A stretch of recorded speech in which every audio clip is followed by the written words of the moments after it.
In a Blink by Kiki Thorpe. Chapter 8. That night, after her friends fell asleep, Kate sneaked out of the willow room. At the edge of the orchard, she spotted a bent tree with twisted branches. Right away, she knew it was the sour plum tree. "Vidya?" Kate whispered. A moment later, she felt a tiny breeze as Vidya flew up beside her.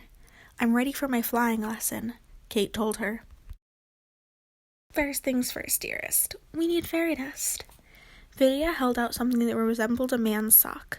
Kate looked closer. It was a man's sock. It was long and red with a stitched-up hole in the toe. "I took it from the pirate," Vidya told her. "Don't worry, I washed it." "What's it for?" asked Kate. "To carry the dust, clever one. Now go ahead, fill it up." "The whole thing?" Kate was shocked. The sock was as long as her forearm. "Tink said everyone only gets a cupful." Vidya smirked. "Tink doesn't care about flying, not like we do." "But use your head, sweetness. If a tiny cup of dust helps you fly, think how much faster you'd go with more." Kate took the sock. "Why can't you get the dust yourself?" she asked. "Dearest, if we stand around talking all night long, there will be no time for flying," Vidya said. "Now off you go." As Kate started away, Vidya added, "Don't worry, fairy dust belongs to us all." Kate walked along the stream toward the mill. She felt funny. It didn't seem right to take fairy dust in the middle of the night. It seemed like stealing. But Vidya said the fairy dust belongs to everyone, Kate reminded herself. Besides, she would need extra fairy dust for all her friends to fly back to Neverland, too. Ahead, in the moonlight, she could see the mill. Kate tiptoed closer. She hoped Terrence was there. Then she could just ask for the fairy dust. "Hello?" Kate whispered. "Anyone here?" The only sound was the splish-splash of the water wheel turning in the stream. Kate tried the big double doors. They opened easily. Through them, she could just make out the shapes of pumpkin canisters. Kate was too big to crawl inside, but she could easily fit her arm through the door. She reached in and pulled a pumpkin toward her. Taking off its lid, she saw that it was 3/4 full. The dust glittered faintly in the moonlight. Kate dipped her hand in and pulled out a fistful, and another and another. In the end, it took most of the dust in the pumpkin to fill the sock. "Fairy dust belongs to everyone," Kate told herself again. She put the canister back and closed the doors. As she stood, she noticed that her hands were sparkly with dust. She could feel its magic already starting. She half ran, half flew all the way to the sour plum tree. Vidya grinned when she saw the filled sock. She scooped out a big portion for herself, then one for Kate.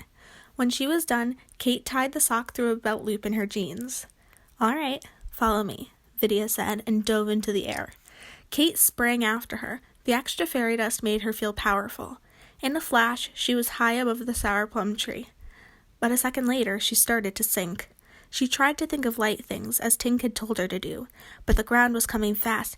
"You're trying too hard," Vidya whispered in her ear. She was hovering next to Kate. "Think, but don't think.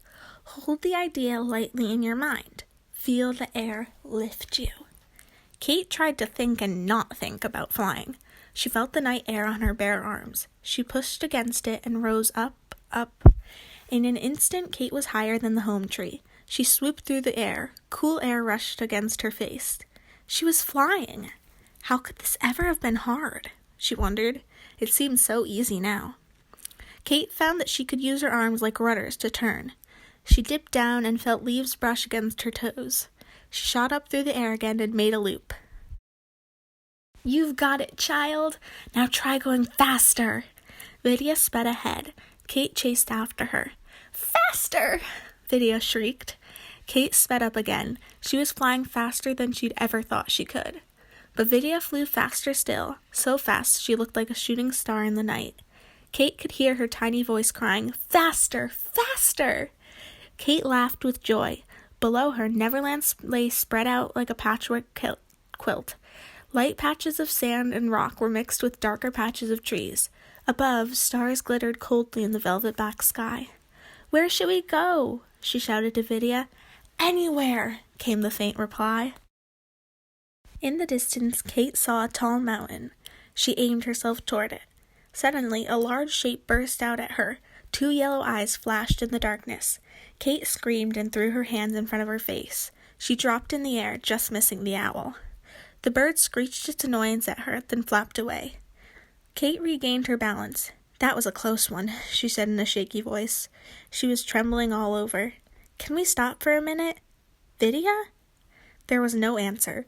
She scanned the sky, but she didn't see Vidya's glow. Kate looked down. Her belt loop was empty. Vidya was gone, and so was the rest of the fairy dust.